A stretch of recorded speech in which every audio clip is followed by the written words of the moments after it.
So, hey, good afternoon, everyone. Thanks for coming along to today's session. This is your first Content UK webinar. Hello, I'm Christina and I run Content UK, which is a community for UK content marketers. And today we've got Greig Robertson joining us, and he's going to be talking about how to build a LinkedIn personal brand in 6 months. And how the session will work is he'll do a presentation for about 20 minutes and then we'll jump into a Q&A. So I've got some questions you submitted before, but if you've got any other ones, just pop them in the chat and we'll get to them afterwards. So this session is going to be all about how to build a LinkedIn personal brand. So I know particularly if you're in the B2B space, LinkedIn can be a really powerful platform to connect to your network and audience. And I've been watching how Greg's been using LinkedIn over the past few months, and he's been sharing lots and lots of tips in a very human way, which seems to be getting a lot of engagement. So I'm quite excited for you to learn from what he's figured out from LinkedIn over the past few months and hopefully implement some of the stuff yourself. So I will now pass over to Greig. Hi everyone, thanks Christina. Sweet, yeah, so as Christina just gave me a little bit of an intro, but I'll give you some background to who I am and what I do as my jobs. I'm Greig, I'm an SEO and content executive at Cognism. If you haven't heard of us before, Cognism is a globally compliant sales intelligence platform. Essentially, that means we provide business contact data to sales and marketing teams to help them prospect better and get more business. And around 6 months ago, I decided to invest in my personal brand. So for context, I started out with probably like a couple of hundred connections, like had absolutely nothing really to begin with. And since then, I've grown my network to like over 1,000, so 1,174 connections. But I'm kind of hoping that that's like a fairly achievable target for most people, because sometimes like if somebody comes on with like 50K or whatever, it just feels like, oh God, I'm just never going to get there. So hopefully I can be a realistic case study for everyone. And obviously, more importantly than obviously just growing my network for pure numbers, like I feel like probably over the last 6 months, I've become part of a content community, obviously like formally with Content UK, but also on LinkedIn as well. That for me has helped me improve at my job like significantly, I would say. Obviously like great for idea generation and things like that. And yeah, like I would never have been able to do something like this without doing that. So yeah, I'll move into the presentation now. So yeah, just onto the agenda. As Christina mentioned, we'll be doing the Q&A after about 15-20 minute presentation. Obviously, if there's anything that's massively unclear or like that you'd like me to expand on at the time, like feel free to just message in the chat, and then you can stop me. But obviously, we'll cover everything at the end as well. So first of all, we'll be looking at setting goals and defining your audience. Secondly, we're looking at mastering the art of LinkedIn SEO. Thirdly, we'll be looking at overcoming imposter syndrome, which is obviously one of the main reasons I imagine why you're here. Then we'll be looking at building and keeping momentum with your posting. Next, breaking down LinkedIn posts that work for me, and maybe you can like try and copy and see if they work for you. Ultimately, measuring your progress, and finally, just some little personal branding growth hacks. Well, yeah, help supplement the organic stuff that you're doing. So yeah, onto setting goals and defining your audience. So I guess, yeah, before we get into like the real meat of the presentation, it's definitely worth me explaining like why I decided to invest in my personal brand 6 or so months ago. This is obviously something that you'll need to do if you haven't started like doing personal branding or whatever, as well as working out like who exactly you're going to be talking to and who you're going to be aiming your LinkedIn content at. So my first key motivation was growing my professional network. At the time, I was like really small. Before lockdown, I wasn't someone who was sort of actively networking or like regularly attending industry events. I wasn't a member of any group or anything like that. So everything was just self-taught, and it was kind of becoming a little bit of an echo chamber. So I felt like I needed to build connections to basically make me better at my job, or like to make sure I wasn't missing out on like whatever everybody else was. Other things like arranging better collaborations with like big influencers, improving my chance of getting backlinks, I guess ultimately learning from people more experienced than myself. They were all reasons why I wanted to get started. Secondly, another key motivation for me was sort of diversifying my content approach. I kind of touched on it just on the point previously, but I did feel like I was in a little bit of an echo chamber, and I was so focused on doing SEO, even up until like 9 months ago. I think, and that meant I was kind of like living and dying by how keywords ranked. I felt that was kind of like unsustainable. Obviously, SEO is a massive part of content. Like, I'm not saying that, but yeah, I wanted to just diversify that and make sure that there were other things that I could do to sort of like show and prove ROI. Third key motivation was growing Cognizant newsletter subscribers. So the audience of that is fellow content marketers, which is obviously convenient because I know the pain points I need to target and the ambitions I can help them reach. I don't directly promote this in my posts, but I do include comment CTAs, which you can see on the slide here. And the idea is sort of by adding value to the content marketing community, eventually they'll trust me enough to give their details for extra content or like kind of paywall content, even though it's just giving you details. And then those details can be used by the wider sales and marketing teams, obviously once they're in our database. Finally, my key motivation was my last key motivation was career planning. So I think for applying for jobs in the past, like I found to be a bit of a lottery, especially when it comes to content. Like there's just so many job titles out there and things like that. And also like it's just really tough to stand out. Like even if you've got an amazing cover letter and a great CV, I think there's like a number of things in that process that you just can't control. So the idea is, I guess, kind of by investing in the personal brand of like basically doing content marketing for yourself, you can bypass that process in future. And, you know, with an optimized bio, consistent, helpful content, you can get noticed and you'll get people coming to you rather than having to go to them. And I think that's sort of like a massive game changer. Yeah. And I guess over time, ideally, it should mean that you don't have to apply for a job, or at least the jobs that you are applying for are coming from someone else. It's almost like an inbound job opportunity rather than an outbound one where you're seeking the opportunity out yourself.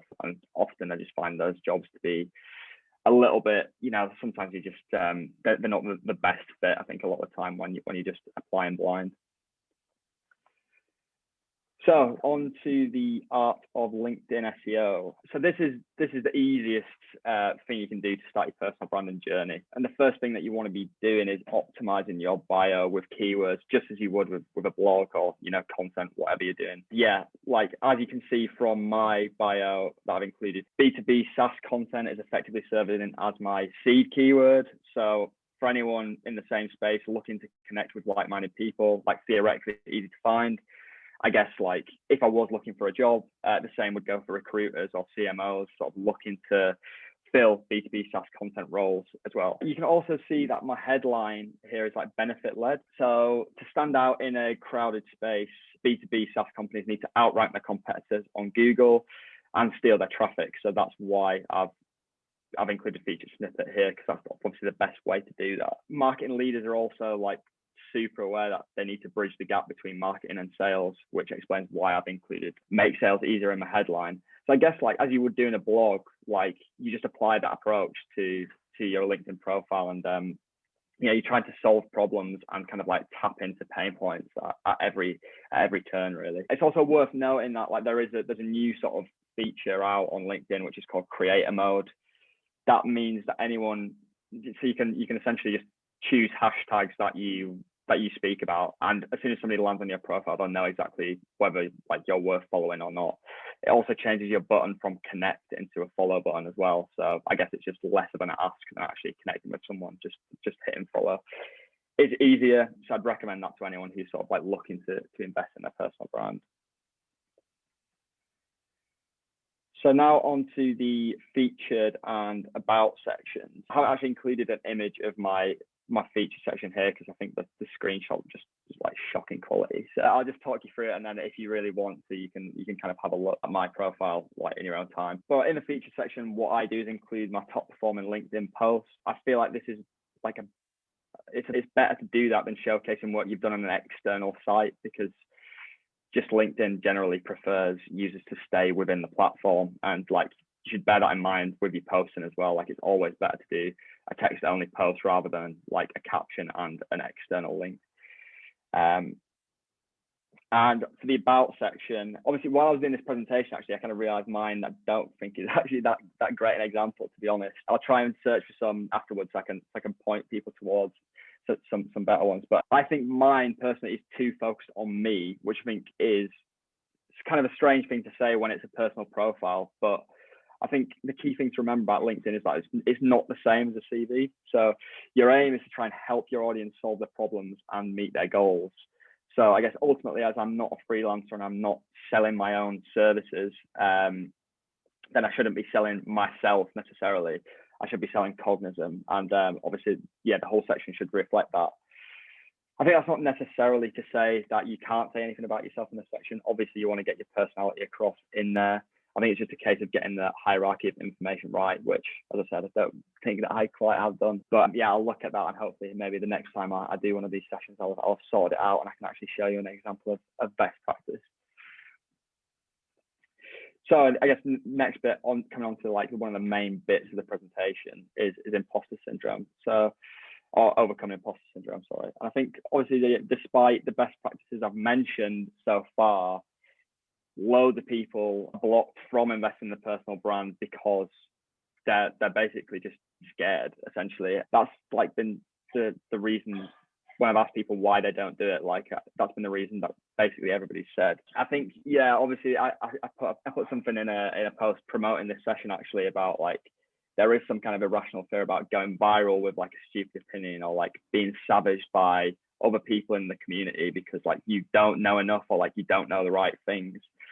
But I just think like that eventuality is just very like unrealistic and like unlikely unless you really are just unbelievably not self-aware. So I think if that is you and you are still scared, I think you need to hear 3 important things. And the first one is when you first start posting consistently, pretty much no one cares. Like you might have one post that does really well, and then like the days after, the weeks after, the months after, maybe like very slow, and you might not get much at all. No matter what level of expertise you have, I think there's always an audience for you. That's number 2.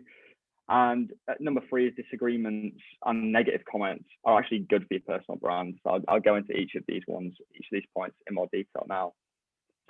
So yeah, point 1 about people not caring about what you have to say might seem a little bit harsh, but it is definitely true. When your audience is small and unengaged, just the damage you can do to yourself is like really minimal, unless, as I said, you go on something like nuclear, like crazy conspiratorial rant or something like that. Like you're not going to do much damage to yourself. And I think, yeah, you just need to take a step back and not overestimate the significance of your post. Just think of them as a testing ground, basically. Obviously to find your voice, your audience, and the types of posts that work for you as well. And I think over time, as you're doing that, people will gradually begin to listen and engage with your stuff. And by the time people actually are starting to care about your content, your personal brand will seem very refined. So yeah, don't sort of like, I don't overrate how important like your first post is. On point 2, I think a lot of would-be influencers underestimate the usefulness of their own expertise. I mean, that's sort of backed up by, I think, literally 1% of people on LinkedIn, I think, create content. So I think anyone in an entry-level role still has very valuable things to say to their peers and to the rest of the community. I think, you know, if everybody was an advanced content marketer on there only sharing advanced insights, how would anyone ever get to that point? Like, there has to be an audience for everyone. There has to be like beginner, sort of intermediate and advanced audiences that you can tap into. And on point 3, I actually read the other day that it's a sort of a good barometer that 70% of people agree with your posts and 30% disagree. I think having this balance probably means you're saying something that's actually worth saying. And if everybody agrees with you or has the exact same opinion as you, you're probably being too cautious and you just won't get the engagement you need to really grow your personal brand. Next, on to sort of building momentum and keeping it, which is obviously difficult once you start if you don't have a framework to sort of help you out. So I touched at the beginning on how having sort of clearly defined goals for your personal brand, that can help you keep motivated and keep going. But there are sort of more practical techniques that will stop you from running out of steam. Something that one of our sales guys swears by is having a content plan. So in this, he plans out the topics he'll tackle on given days to make sure he isn't scrambling around for ideas when he actually comes to posting. I think this technique gives him structure, but like it also allows him to be creative on the day as well. So like I think if you need to be inspired to create content, then I think that's probably the best avenue for you. There's sort of a more systematic way of doing it, which I came across recently through Jason. He's worth a follow. And he says that he bulk writes his posts in advance. So that means all you have to do is schedule each post, which obviously saves brain power on a daily basis. And it takes care of the times when you aren't feeling particularly inspired. I think the only downside to that is that like you almost have to force creativity into a particular slot, which might not work so neatly for everyone. But like I do think it's probably the most scalable technique out there or framework out there to use. In my case, I'm actually still a reactive poster. So when I feel inspired by a certain topic, or after reading something, listening to something, watching something, I post something on it, and like I wouldn't really recommend that, to be honest. Like I don't think that's sustainable really, and I could definitely see how your momentum could slow with that technique. So I think I'm going to try Jason Banner's technique out as well, because I think that's the best practice. Now might actually have to leave the presentation because the screenshots of these posts, like I couldn't fit some of them in, and like I wanted to sort of go into a little bit more detail. So if I can just leave the presentation and share another screen, bear with me. 2 seconds.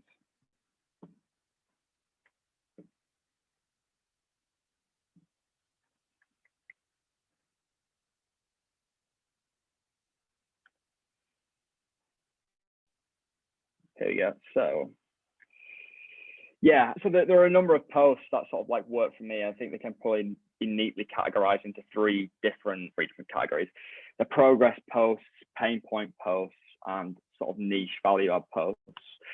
This is an example of the first one, which is a progress post. So these posts can take a variety of different forms, but the general narrative is that you start off bad at something and you become good at something. Like that's just absolute LinkedIn bait. I'm sure even if like you're not sort of a particularly well-versed LinkedIn user, like you'll have seen those posts knocking around. Obviously, it helps when you back that up with data and you're not just sort of like spewing platitudes and things like that.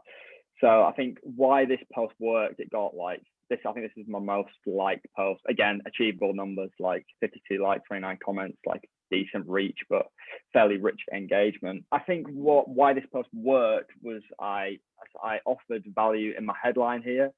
And if you do see this on the feed, there'll be like a see more section. So like you wouldn't have been able to see any of this content. You would have just seen this hook. So like I think, people are kind of interested in how you get to, as I say, an achievable target of 1K followers. So people wanted to read on from that point. I think also the visualization of data does help. I think there is some debate about whether images sort of like improve your chances of like getting reach or not. But like in this case, I think it did work because it backed up what I was saying. And as you kind of read through the post, I think what you'll see is like I kind of provide my key findings, but I also sort of like there's a little bit of realism in there. Like I'm honest, I'm not saying like it's all going to be sort of rosy and it's going to be an easy task to do, basically. I think that opens up people in the comments to share their own experiences, good or bad, and like it doesn't make them feel like you have to sort of be absolutely smashing it, like 50K followers plus like thousands of likes every day to sort of be successful according to your own goals, basically. Compost, that worked really well for me, and it's sort of like a genre of post that tends to do well. It's like a pain point post, so essentially you're just solving problems as you would do like normally in content marketing. In this example, I use a hook in the same way as I did in the previous example. And then once you hit see more, I provide them with an answer, then expand on it. I think probably this unique crossover between like true crime and CRM software is like kind of like surprising. So it keeps people reading. And finally, the CTA is probably one of the best I've done. And like it just encourages people to share experiences that maybe they haven't shared elsewhere. That's kind of all backed up by the fact that I think it's my second most viewed post. So on to the next one, which is the niche value add posts. And I think niche value add posts are probably the most important, play along with the pain point posts, because these are the ones that are adding value to the community, building trust with your audience and things like that. So to do them properly, I think you have to drill down into the detail. In this example, I sort of explore a common mistake that people might be making, and I explain how to correct it. So it's just really actionable. This is actually something that Tom Bangay taught me how to do, so I just completely stole it from him. I did give him credit there, to be fair. So shout out Tom. And I think this encourages this type of post encourages the the audience to go more into detail and go more granular. I think that's where you get the really kind of like deeper connections with people, because you start talking about stuff that like is less surface level. And yeah, I think that's kind of the key to community building, I would say, these niche value add posts. Let me just move back to the presentation now. Sorry for that. I mean, it wasn't the smoothest way of doing it, but as I said, I just couldn't get a screenshot, and then screenshots are pretty bad quality as well. Bear with me.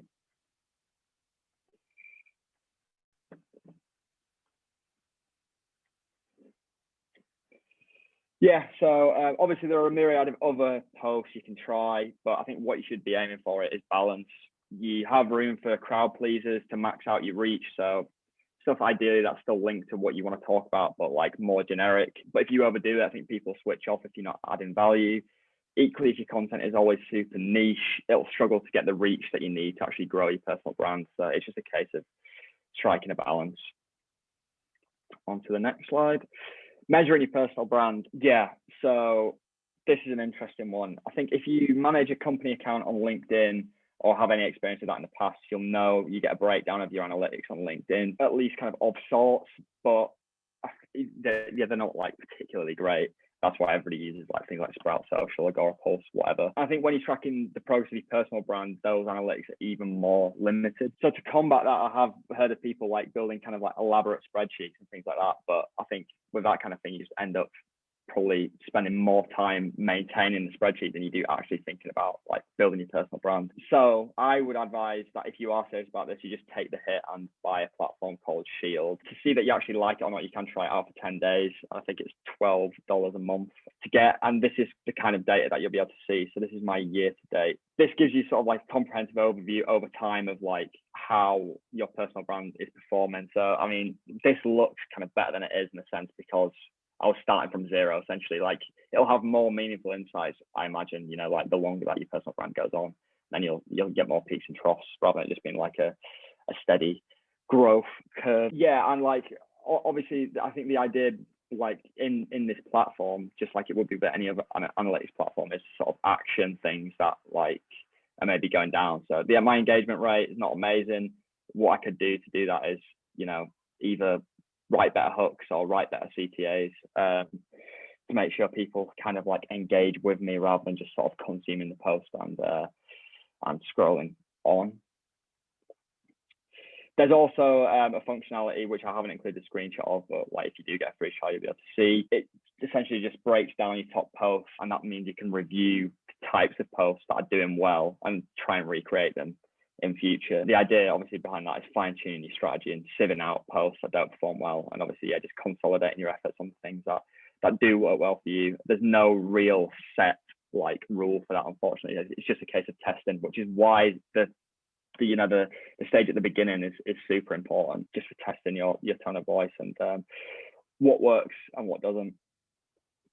Finally, 3 personal branding cheats to finish with. Yeah, like combining official growth with organic growth, like is something that is also worth doing, like rather than just slogging away at like all the hard stuff really. So I did a few cheats to get up to 1,000+ connections. First thing I'd do, which I would recommend, although like, yeah, I think spam connecting, LinkedIn doesn't tend to like it, but it is definitely worth searching for and connecting with people who have similar job titles to you, to the team and to the people in the team that you work in, and of the sort of customer that you're targeting.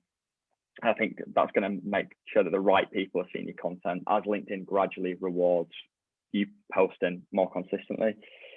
Number 2 is just accepting connections, all the ones that aren't bots. I think they do start off as low relevance when like LinkedIn doesn't really know like kind of what you are or what you do. But the more you post about relevant stuff, the more relevant connections that you build, the more relevant inbound connection requests you get. And obviously the bigger your network, theoretically, the greater your reach and the further your posts can go. And yeah, you'll become more widely known. Number 3, it's less of a hack and more just something that you have to do. Is like something, it's engaging with posts of other influencers, including top influencers, like macro influencers and micro influencers as well, that engage with your content. Particularly with big influencers, I'd say if the post is new, comment directly.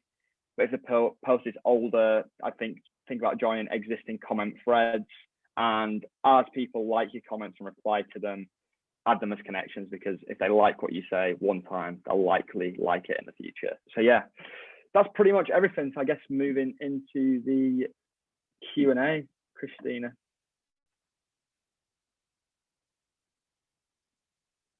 So I think are you on mute? I can't hear you anyway. There I am.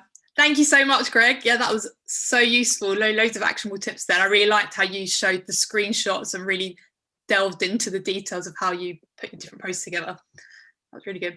Thank you. So I'm opening out for any questions. I'll go through the ones I've got here. But one thing I was wondering, just straight away when you were talking, is how often are you personally posting both your own posts and commenting on other people's? So yeah, there was definitely a time when I was smashing it. I've taken my foot off the pedal a little bit, which is why I need to try out Jason Banner's technique. I think the best practice is between 3 and 5 posts every week. Like, don't bother on weekends. What was the second part of the question? And also comments, because you mentioned that you comment a lot. Comments, yeah. I think comments, just do it as much as you possibly can. Like, I think probably blocking out 10-15 minutes every day to just engage with posts from top influencers, from the people that are that have a similar sort of follower base to you, is definitely worthwhile. Because yeah, as I say, like with community building, it's like it is give and take. Like, you can't, I think maybe big influencers can do that, but they've probably grafted up until a point where they're able to just do their own stuff. I think you need to be engaging with people, because ultimately it's a social networking platform, and routine helps. So if you do block out time to do that day in, day out, then it will become less of a chore over time. And I think, yeah, like also consuming content is just like super important to creating content as well. You often find like you just end up running out of ideas if you're not engaging with anyone, and you have to do that anyway, but like just to get yourself into the habit, I think is really important. Yeah, I think that's a good manageable way of doing it. Just 10 minutes a day, a little comment on people's posts, and then you get the benefit of all their followers that are on their post. Yeah, exactly. That's really good. Yeah, so jumping into some of the ones that people have sent, I had one from Abby, and she's asking, what type of content works best for lead generation? Yeah, I did prepare a little answer to this. So I think lead generation, I mean, like that was one of my goals, definitely, with the newsletter, is obviously to get people to sign up to something and take an action ultimately. I think to do that, you do have to put in the work. So you have to gain people's trust, just like you do with content marketing. You have to offer them value on a consistent basis. Yeah, there's no quick fix from that sense in terms of lead generation. It's just like you just have to keep adding value, keep being active in the community, keep commenting on posts, keep posting yourself, and like eventually, if you have like a clear goal of what you want to generate leads to, you create content that lends itself to that, then yeah, like you will eventually generate leads. Like I don't have a specific number, but definitely like a fair few people have signed up to the content newsletter I do for Cognizant through like the like UTM tracking links that I put as a CTA in at the end of my post, like in the comments. What I would say is, if like you're directly promoting stuff like all the time, it's just not going to work. Like you can do the odd promotion post like I did for this session, and people will like it. But if it's all about like getting somebody's details, like people will just switch off, because you know it's not an ad ultimately. Like you don't expect that. You expect to get value, I think. Yeah, that's a good shout. Good mix of value, and then the odd like. Yeah, I think so. Yeah. Yeah. Question from Tom, who I think is still here in the chat. He was asking if LinkedIn groups have any relevance or benefit anymore. Yeah, so I haven't joined any that I've found like that useful, to be honest. The places where groups seem to be really, really useful and like community seems to be really active is places like Slack, which most people who are here will obviously know about, and like subreddits. Even Facebook groups, there's a few on there. I kind of hate Facebook, but I'm trying to get into it more, because there are a few good like SaaS marketing Facebook groups on there, and like having a presence through all of those touch points does help. But like, yeah, I can't say that I found any LinkedIn groups that are particularly helpful. I think also just the way that it sort of like aggregates the content is not like it's not like an amazing sort of interface. Like you get a lot of dross on there basically, and like it seems like there's maybe stricter rules on things like Slack and Reddit, so you get like a higher quality of content. So yeah. Yeah, I think I found the same over the years, that the LinkedIn groups just tend to be spammy areas at this point. Yeah, exactly. I've seen someone they've like owned a hashtag, so hashtag LinkedIn Lounge, and so it does all and it sort of encourages people to use their specific hashtag, and it sort of makes its own community. Yeah, that's a great point actually. I'm sure most people here, if you like are on LinkedIn and you sort of like are engaged with the content marketing community, you've probably heard of her, but one called Erin Balser, she's like, obviously she's an incredible content marketer. She's got her own hashtag called Erin100, which is just like 100 content marketing tips. Like, I think she's into the 50s now, but obviously by searching that hashtag, you can find all the posts there. As I said, it doesn't do it linearly, so you don't see 1 to 50, which can be a little bit annoying. But like, at least like if you were to, that could be something that you made your own, I guess, as part of your personal brand as well. And yeah, I think that was. What was that one? Erin, I'll put it in the Zoom chat. Erin Balser. Is the hashtag Erin100? Hashtag Erin100, yeah, I think.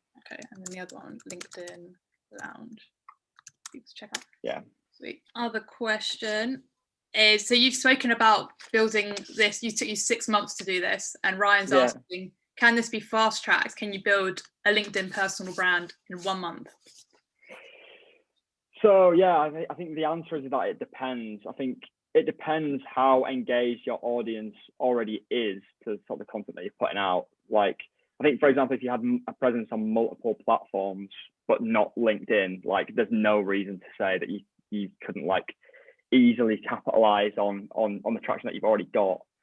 I think if you're building it from scratch, it'd be more difficult because like no one's really interested in what you're saying for some time. But that said, like you've got people like Harry Dry, who's like that market examples, who's like just putting an absolute shift doing one thing, focusing on that, and then like getting loads and loads of like eyes on that and traffic to that, and just being sort of really single-minded in your goal. So I think there's no reason why you couldn't do it. I just think it'd be a lot of hours, a lot of effort engaging with people, a lot of effort putting out quality posts every day, and also like not overdoing it as well. Because I think if you post in more than once a day, like LinkedIn's just going to kill you. So you don't want to be doing too much, but like of course you can engage with people and on multiple platforms as well. If you're sort of pulling them all to your profile on LinkedIn, sort of by adding value, I guess it's kind of like quite a soft CTA as well, just to go and follow you. If you're adding value like across the board on Slack, Reddit,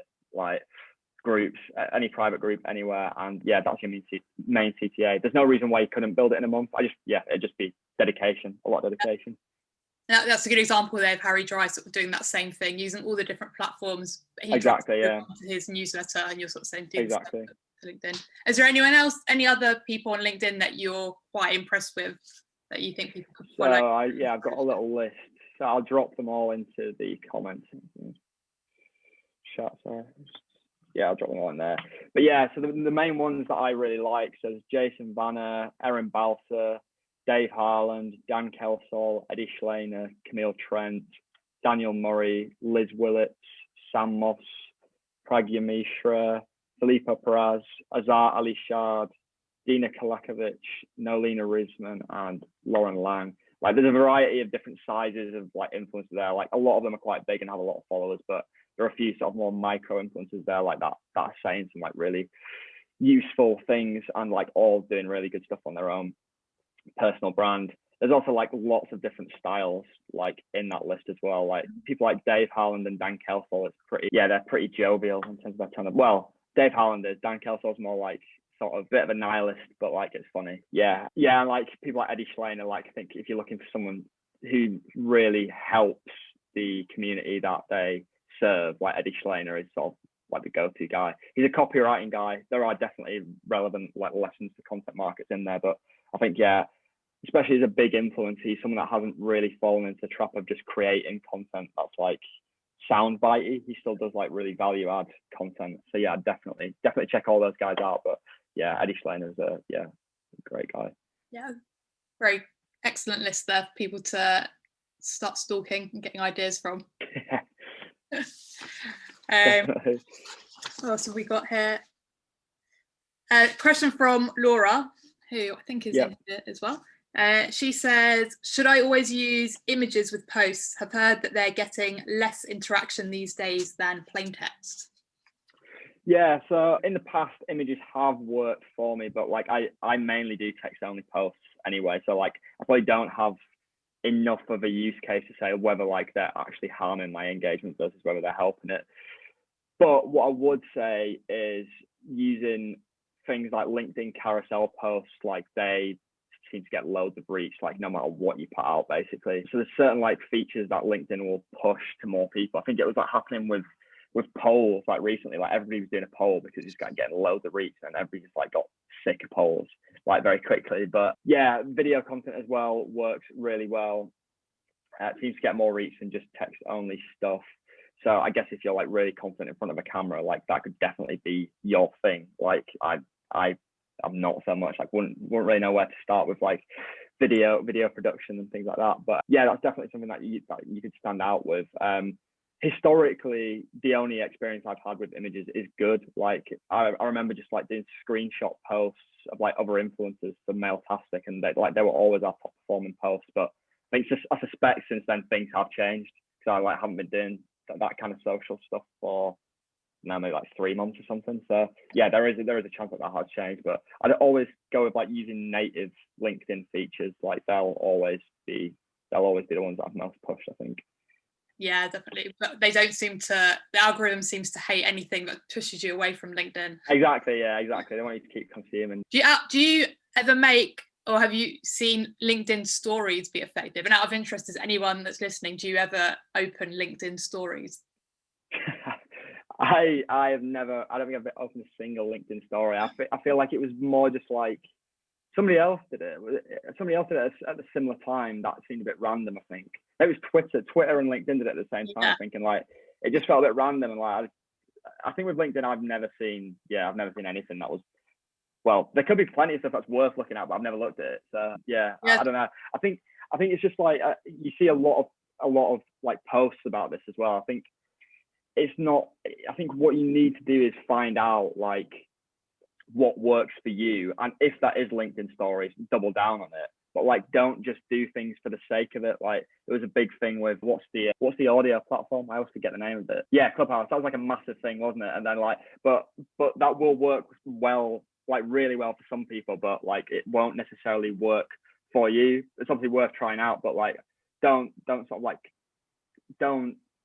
yeah, if it's not broke, don't fix it, basically. Like just double down on what's working for you. Test out like the different platforms that do work, and the different like things that do work for you. But yeah, don't just spin everything that you're doing as soon as like the shiny new thing comes along, because they can be very, very fleeting, can't they? On that thing, that good point that you said about just doubling down on what works, does that mean that you don't focus as much on, say, Instagram, Twitter and other platforms because you are doubling down on LinkedIn, or do you like delve into I think basically just LinkedIn is like the smartest platform to double down on if you're in like content or B2B SaaS. Like, and also as I mentioned in the presentation, like just there's barely anyone creating content on LinkedIn, so it's easy theoretically to like become known on LinkedIn. Like I think that 1% stat like is true as far as I know. Like whereas on other platforms you have far greater like percentage of creators on the platform. So like if you're looking for like easy work, basically,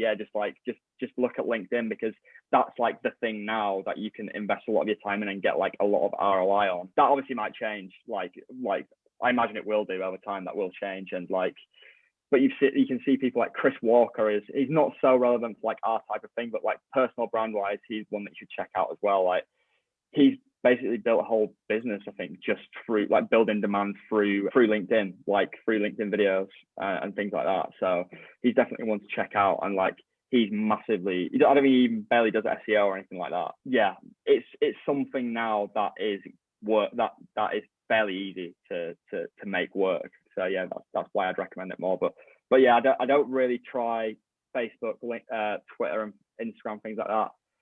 I'm more so that like it would be harder, and also like I find I haven't really made time to do that yet. I think like if I really took off like my LinkedIn stuff, like had like a lot of followers, I probably would do something else. But like I think right now it's like it's better to just concentrate on that. I think rather than diversifying quite yet.